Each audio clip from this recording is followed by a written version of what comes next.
하나님 말씀 함께 받겠습니다. 오늘 우리에게 주신 하나님의 말씀은 예레미야 24장 1절과 2절 말씀입니다.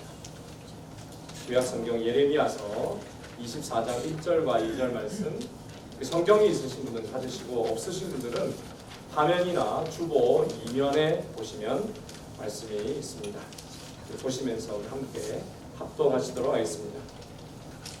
같이 읽습니다. 시작. 바벨론의 느부갓네살 왕이 유다 왕 여호야김의 아들 여고냐와 유다 고관들과 목공들과 철공들을 예루살렘에서 바벨론으로 옮긴 후에 여호와께서 여호와의 성전 앞에 놓인 무화과 두 광주리를 내게 보이셨는데, 한 광주리에는 처음 익은 듯한 극히 좋은 무화과가 있고 한 광주리에는 나빠서 먹을 수 없는 극히 나쁜 무화과가 있더라. 아멘. 하나님의 말씀입니다.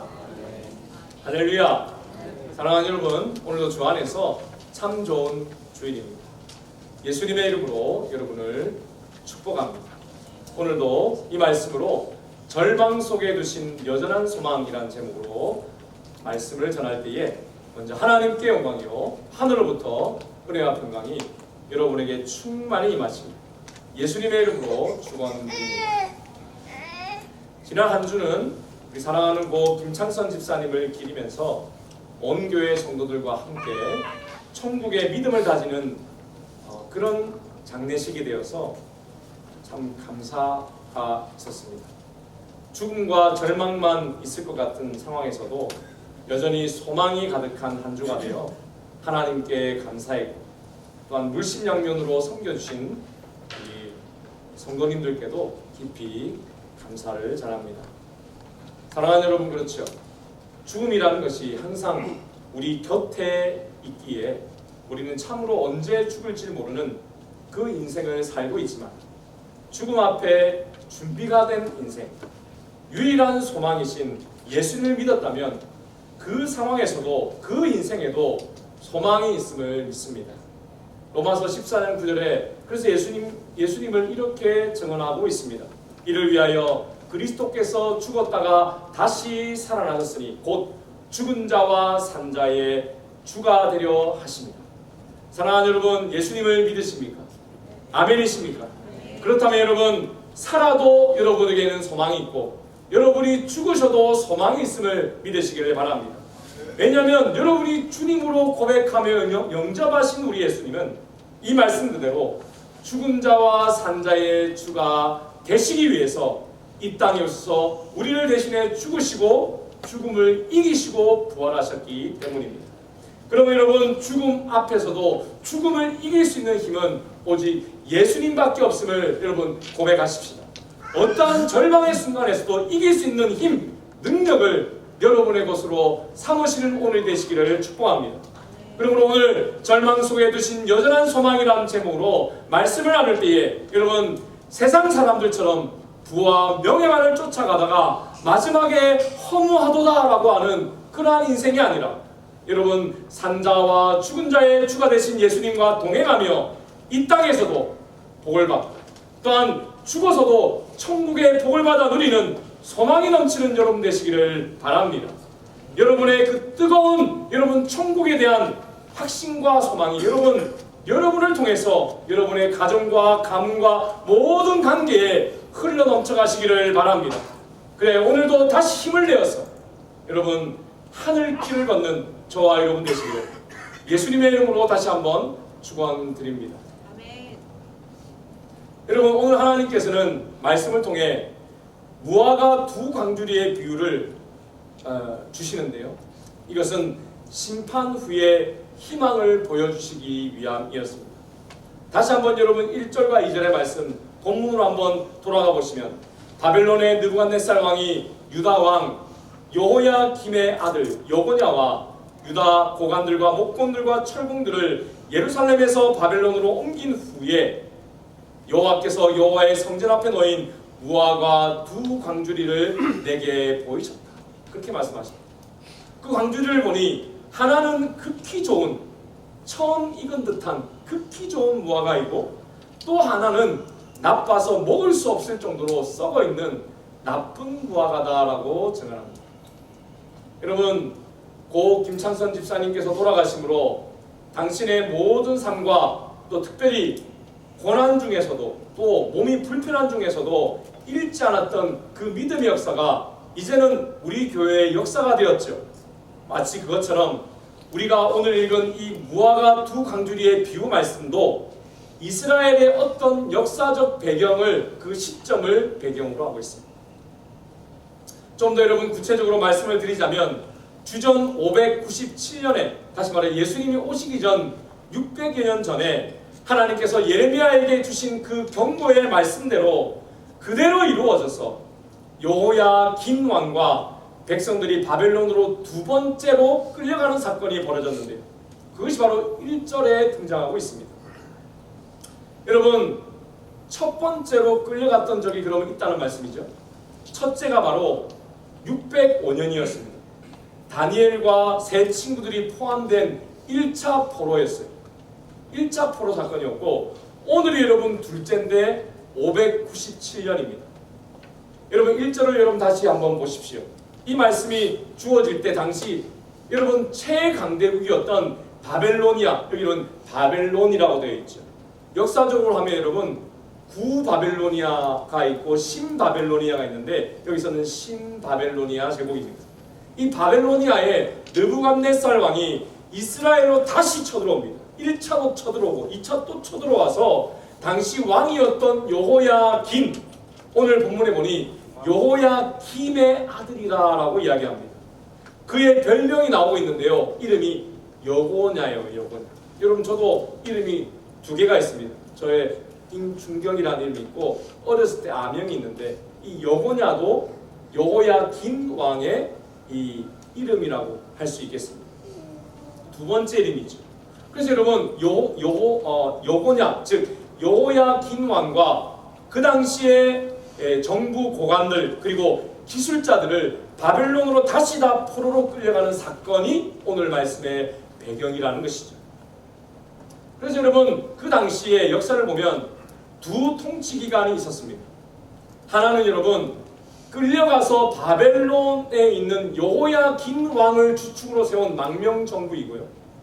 또 하나는 여호야긴을 이어서 삼촌이 왕이 되는데, 즉 아버지의 형제죠. 여호야긴 왕의 형제죠.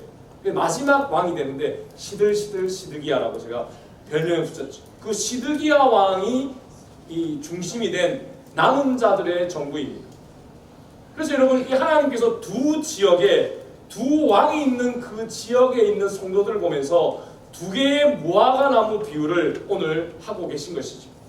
자, 하나님의 해석을 한번 보십시다. 먼저 여러분 극상품의 좋은 무화과 나무가 어느 지역에 있는 어떤 사람들인가? 예레미야서 24장 5절에 보면 이렇게 말씀합니다. 크게 읽어볼까요? 요게 좋은 무화과, 요게 나쁜 무화과. 무엇이 좋은 무화과인지 한번 보겠습니다. 시작! 이스라엘의 하나님 여호와께서 이와 같이 말씀하십니다. 내가 이곳에서 옮겨 갈대아인의 땅에 이르게 한 유다 포로를 이 좋은 무화과 같이 잘 돌볼 것이다. 여러분, 하나님께서 누구를 좋은 무화과라고 이야기합니까?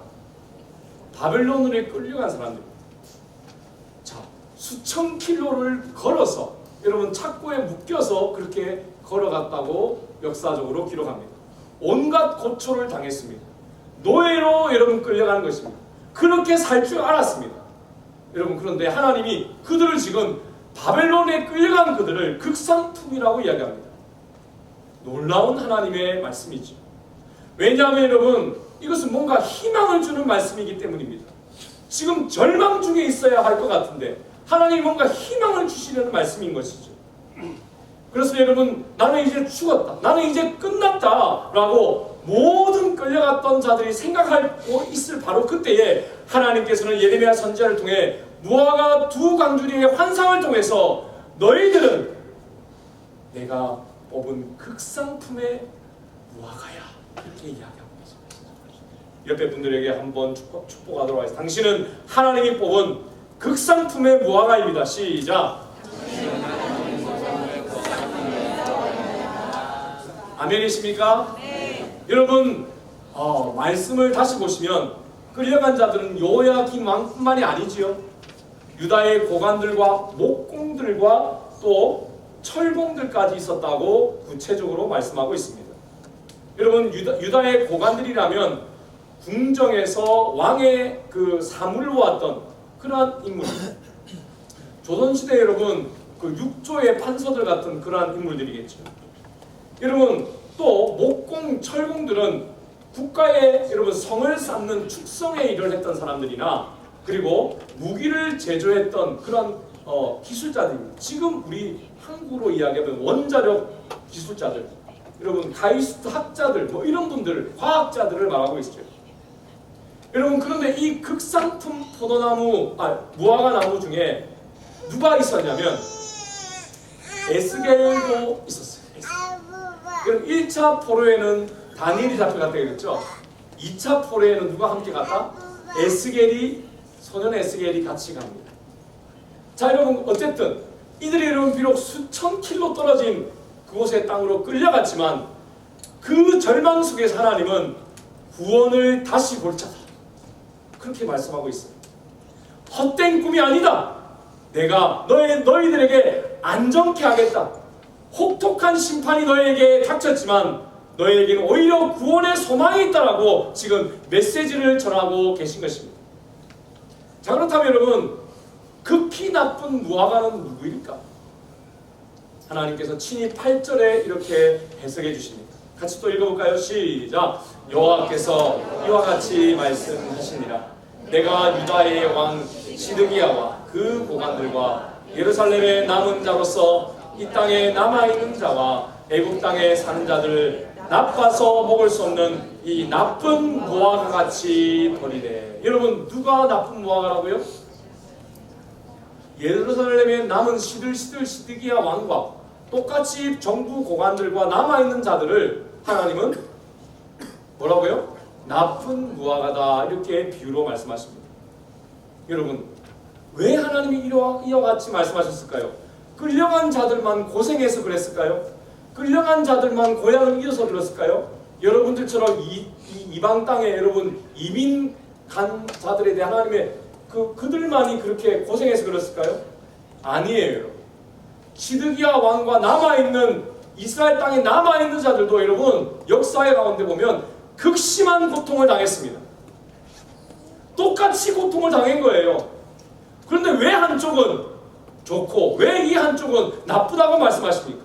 왜 같은 시대에 같은 고생을 한 것 같은데 하나님께서는 왜 이들에게는 이렇게 가혹한 평가를 내리시고 있는 걸까요? 그것은 바로 여러분 무화과 나무의 좋고 나쁨을 결정한 것은 바로 회개 때문이었습니다. 무엇이 여러분 무화과 나무의 하나님의 백성의 좋고 나쁨을 결정하는가? 회개가 있고 없음으로 결정되는 것이죠. 그래서 여러분 예레미야서 24장 7절에서 좋은 무화과가 될 무화과 나무인 그 쫓겨간 그들이 어떤 마음으로 변화될지를 하나님이 이렇게 말씀하십니다. 7절 말씀 중요한 말씀입니다. 같이 한번 크게 읽어볼까요? 시작! 내가 여호와인 줄 아는 마음을 그들에게 주어서 그들이 전심으로 내게 돌아오게 하리니 그들은 내 백성이 되겠고 나는 그들의 하나님이 되리라. 사랑하는 여러분, 하나님 앞에 극상품 무화과인가 아닌가는 오직 회개의 여부로 결정이 났습니다.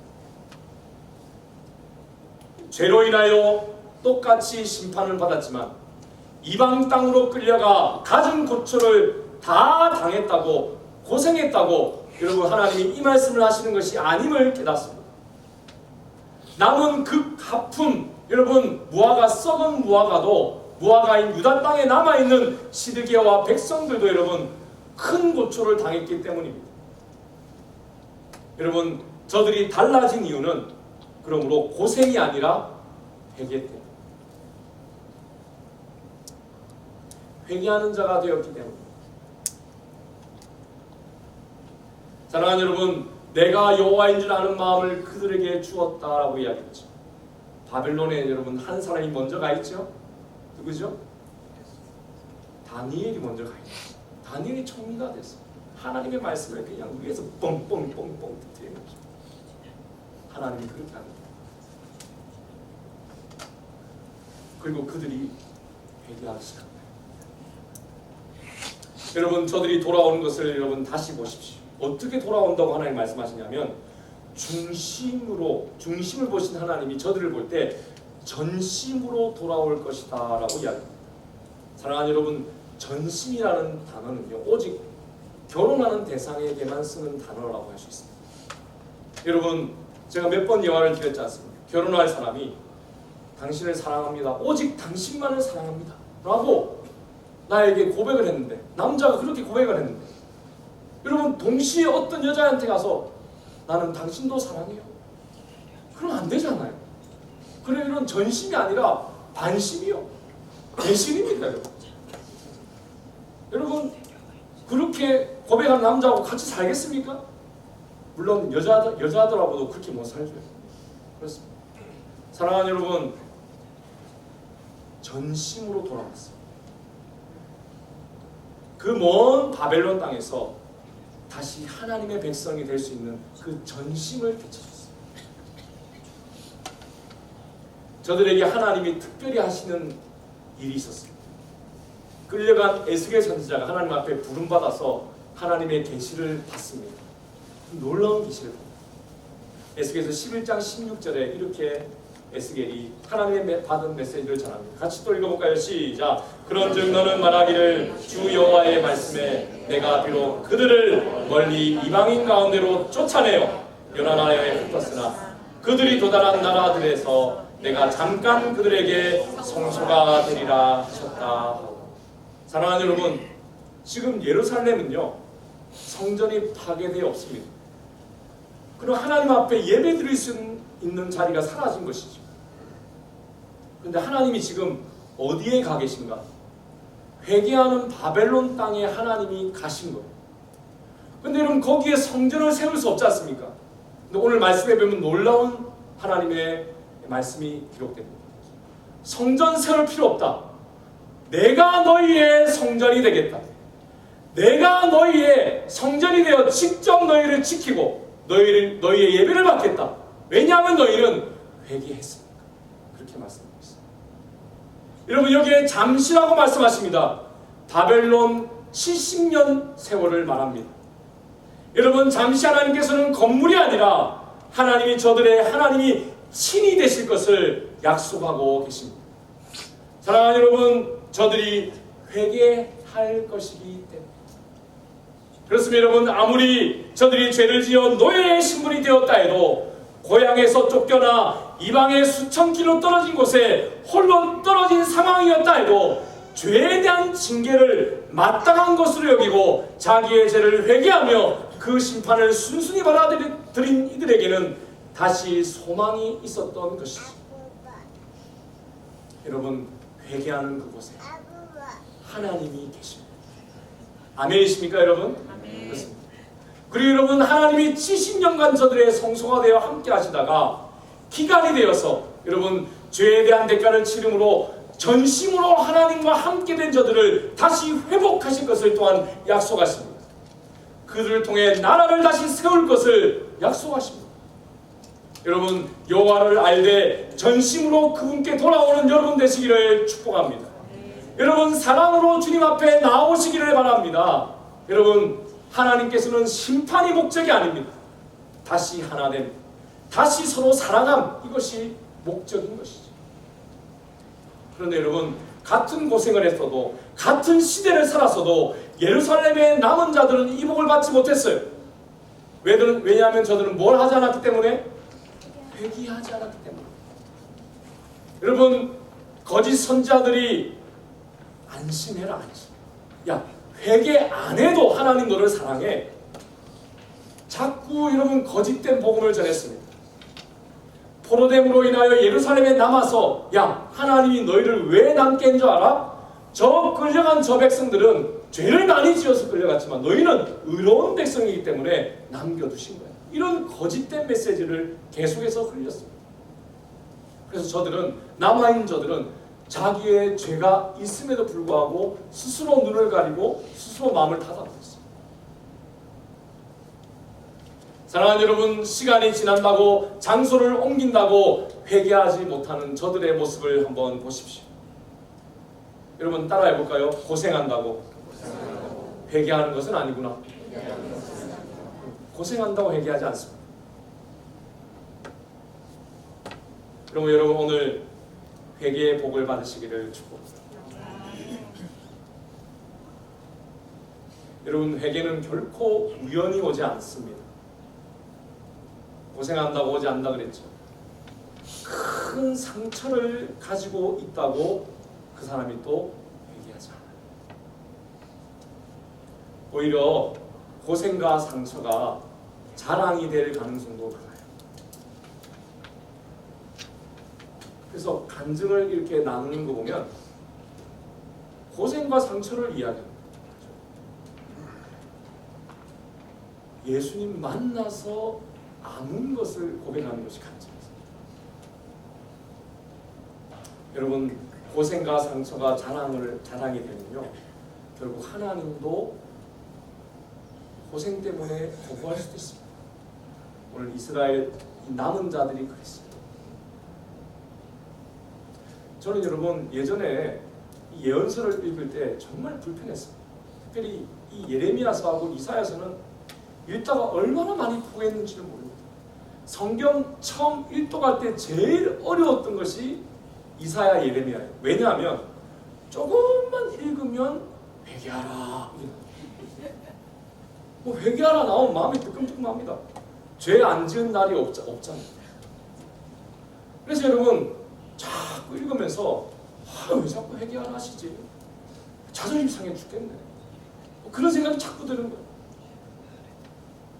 여러분 자존심이 상한다는 것은 이미 회개가 어렵다는 것입니다.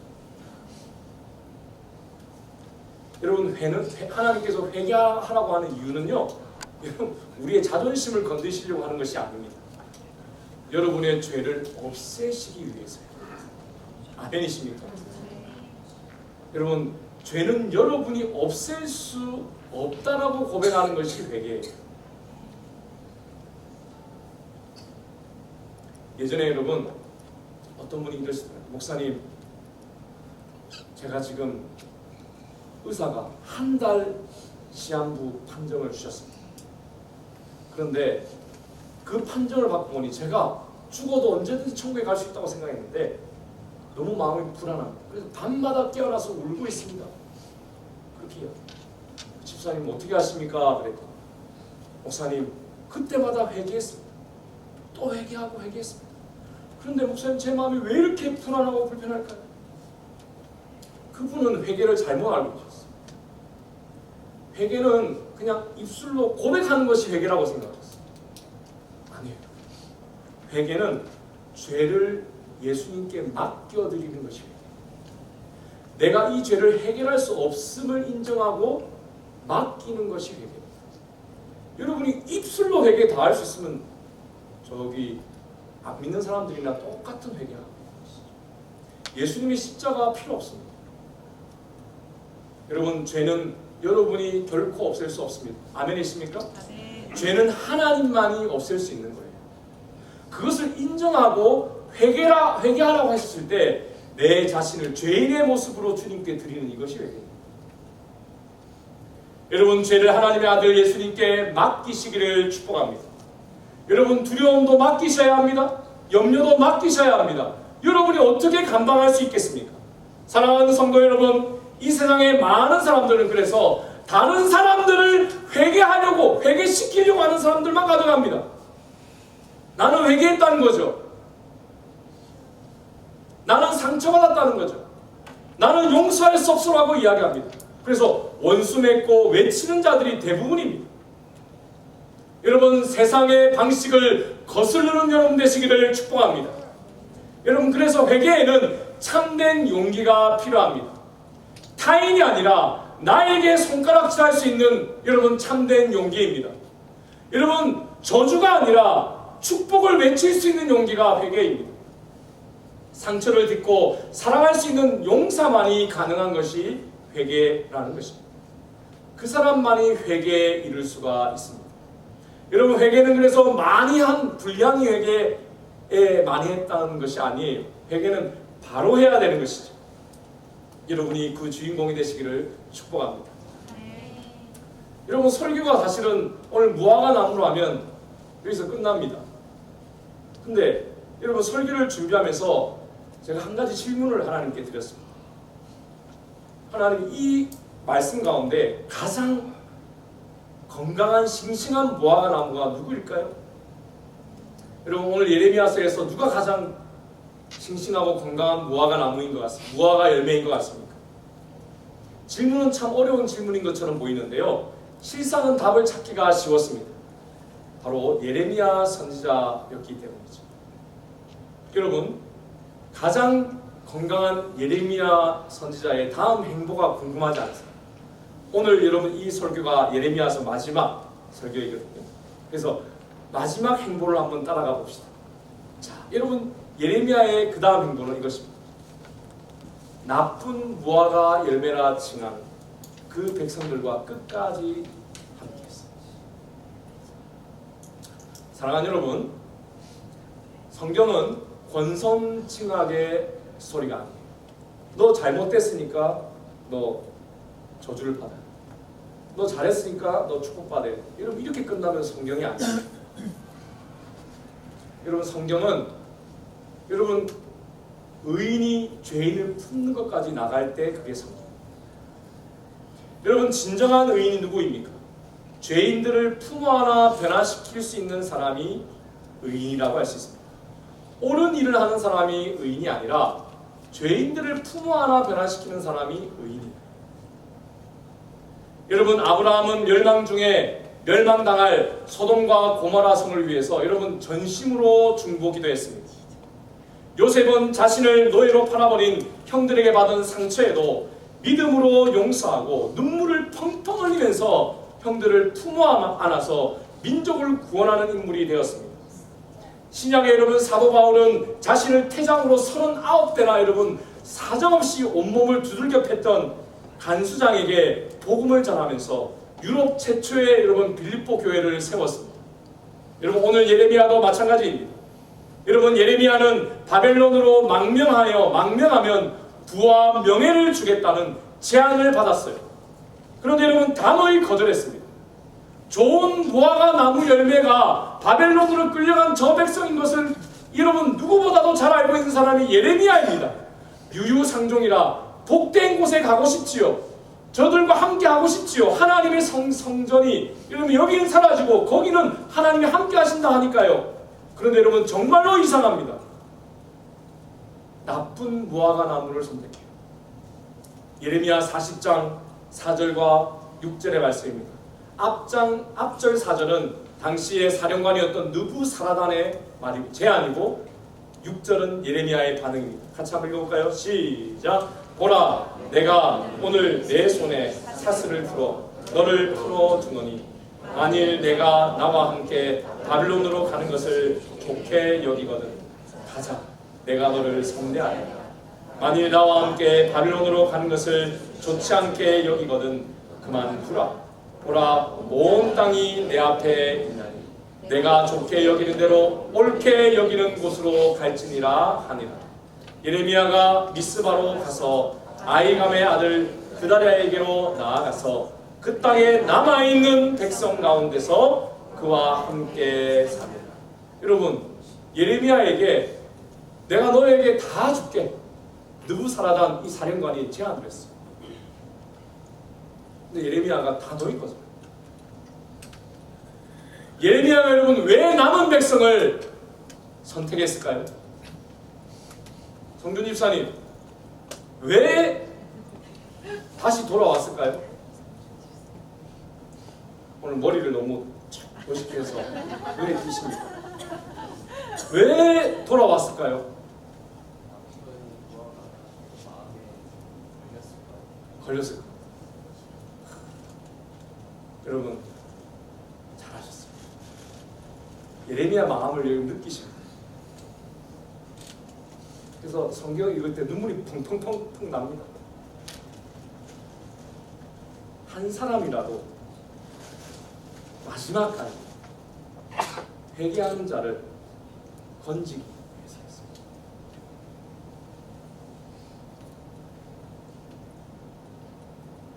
그래서 여러분 41장부터 마지막 52장까지 다시 예레미야가 외치는 메시지가 뭘까요? 회개입니다. 제가 너무 싫어하는 회개를 또 외쳐요. 근데 여러분 뒤에는 눈물을 흘리면서 외쳐요. 이 말씀이 있기 때문에 외치는 게 아니라 우리가 본다고 외치잖아요. 눈물을 흘리면서 봅니다. 나중에 여러분 그렇게 외쳐도 백성이 또 거절하거든요. 그래서 애굽으로 가면 된다 그랬더니 죄송합니다. 바벨론으로 가면 된다 그랬더니 싫어요. 애굽으로 갈래요 하고 애굽으로 또 갑니다. 그럼 예레미야 또 어디로 갑니까? 애굽으로 갑니다. 거기서 죽어요. 왜요? 하나님의 사람이기 때문에 한 사람이라도 얻으려고 여기 옆에 분들에게 축복하겠습니다. 한 사람이라도 얻고자 하는 인생이 되겠습니다. 시작. 사랑하는 여러분, 성경을 읽을 때 맥락을 읽으십시오. 하나님의 사람은 누구입니까? 성공을 위해 하나님의 일을 하는 사람은 하나님의 사람이 아닙니다. 빨리 아셔야 돼요. 여러분, 한 사람의 회개를 위해 전심을 다하는 그 사람이 하나님의 사람. 아멘이십니까?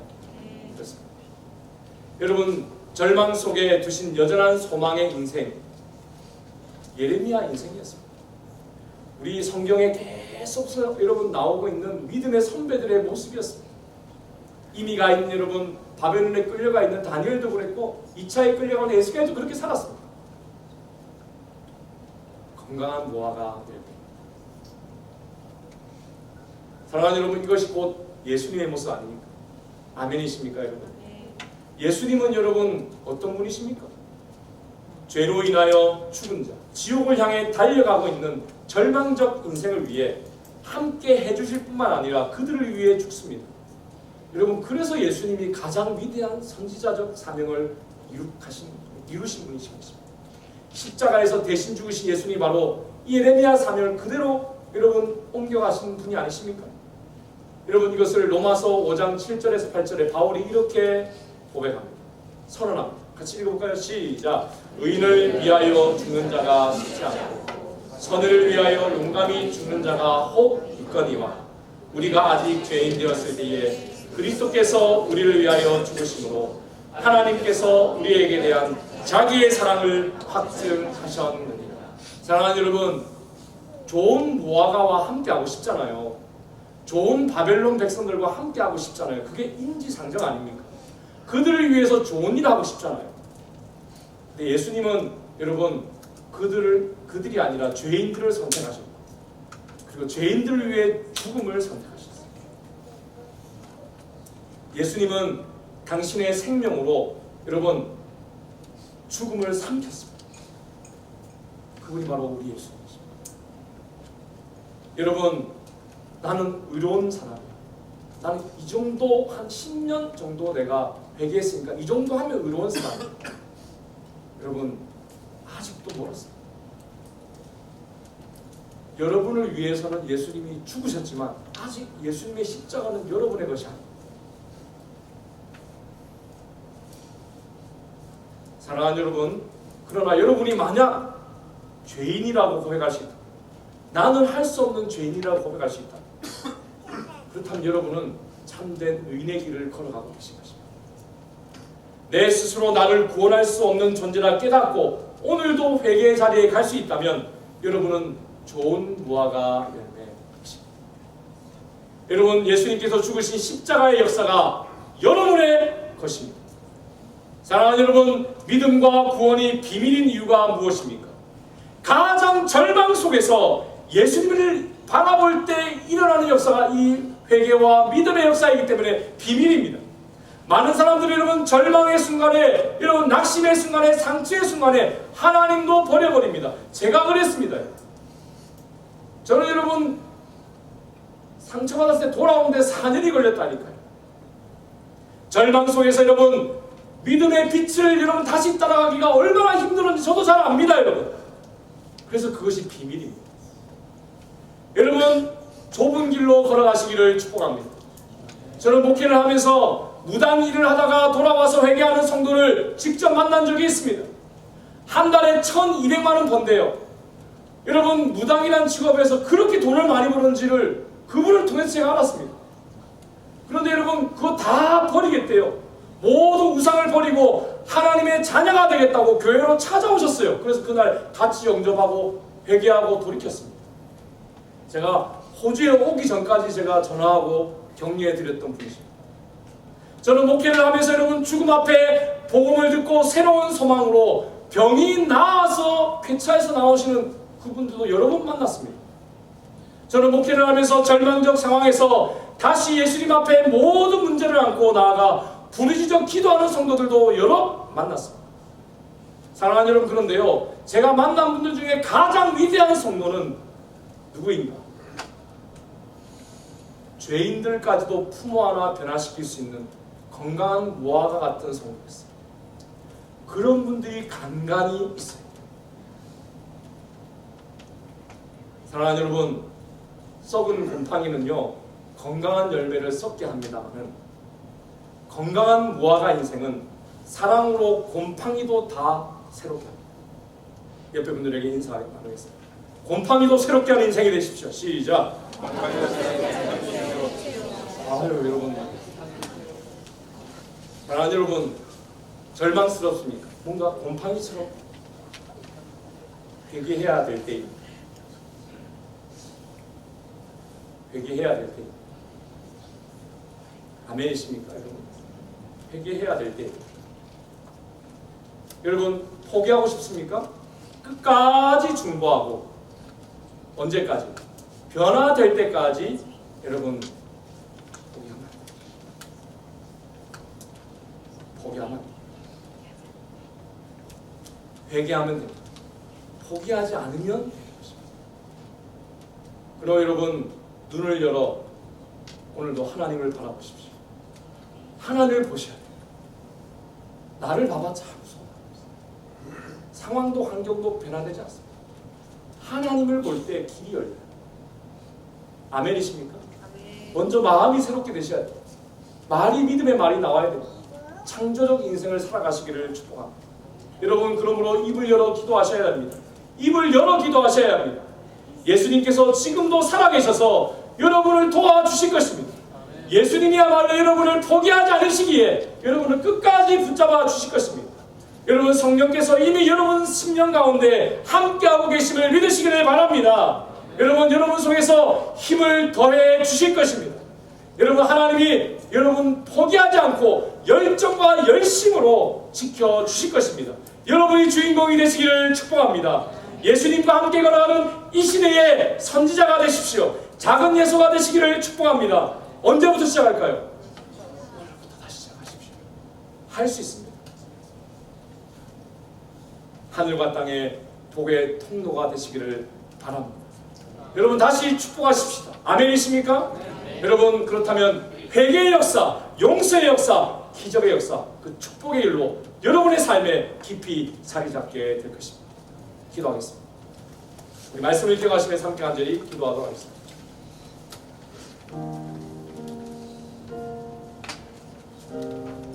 여러분 절망적이죠. 너무나도 큰 상처에 여러분 일어날 수가 없잖아요. 우리 매일 그렇게 살지 않습니까? 그러나 여러분 그때 회개하는 것입니다. 그때 회개하는 거예요. 상처를 주는 것도 받는 것도 회개해야 할 제목. 여러분 우리는 오직 축복의 길로 가야 합니다. 그래야지 용서할 수 있습니다. 여러분 어떠한 절망에서도 하나님은 소망의 메시지를 주십니다. 하나님의 축복의 방식입니다. 감사와 감격의 그 마음으로 하나님이 다시 채워주실 것입니다. 이스라엘 백성에게 하셨던 것처럼 오늘 여러분에게도 하실 것입니다. 어떠한 어두움도 떠나갈지어다, 어떠한 절망도 떠나갈지어다, 주여 새롭게 하여 주시옵소서. 예수 죽음 내 죽음, 예수 생명 내 생명이 능력이 내 능력이 되게 하여 주시옵소서. 죄를 하나님 이기며 살아가는 소극적 회개에서 머물지 아니하고 하나님 죄인까지 품 하나 변화시킬 수 있는 사랑의 인생, 적극적 회개의 인생까지 나아갈 수 있게 해달라고 주님 앞에 우리의 삶을 드리시고 성령의 불로 태워주시고 새롭게 해주셔서 예수님의 그 길을 걸어갈 수 있게 해달라고 우리 말씀을 기억하시면서 함께 간절히 기도하도록 하겠습니다. 기도하십니다. 하나님 아버지 감사합니다.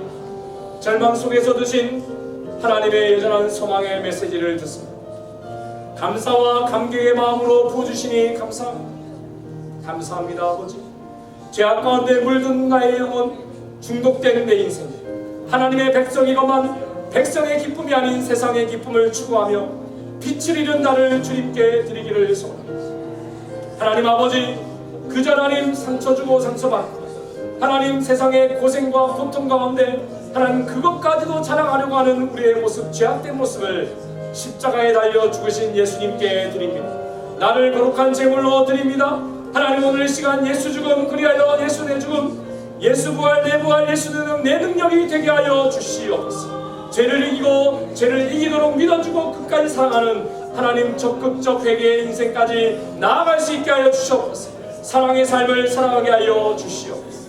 하나님, 그러므로 내 힘과 내 능력과 내 지혜를 내려놓고 하나님의 뜻을 쫓아 예수님의 이름으로 살아가는 법을 배워가게 하여 주시옵소서. 하나님, 우리의 삶이, 우리의 가정이, 우리의 공동체가, 우리의 모든 인생 관계가 좋은 무화과 인생이 되게 하여 주시옵소서. 성령이여 충만히 임하여 주시옵소서. 성령의 불로 더러운 것, 속한 것 다 태워 주시옵소서. 깨어나게 하여 주시옵소서. 하나님 승리의 걸음을 다시 걷게 하여 주시옵소서. 감사드리고 이 모든 말씀 예수님의 이름으로 간절히 기도하옵나이다. 아멘. 기도하겠습니다. 지금은 우리 주 예수 그리스도의 은혜와 하나님의 극진하신 사랑하심과 성령의 감동과 마인도 고통 충만하신 은총, 절망 속 두신 이 시대의 좋은 무화과, 죄인들까지도 품어 하나 변화시키는 사랑의 무화과 인생이 되기를 소원하는 우리 모든 성도들, 가정과 직장과 사업과 자녀들과 저들의 학업과 우리 교회, 호주사회, 우리 민족도 열방의 선교지 위에 지금부터 영원토록 함께 있을지어다. 아멘. 우리 찬양 들으시면서 함께 기도하시고 우리 식사하도록 하겠습니다.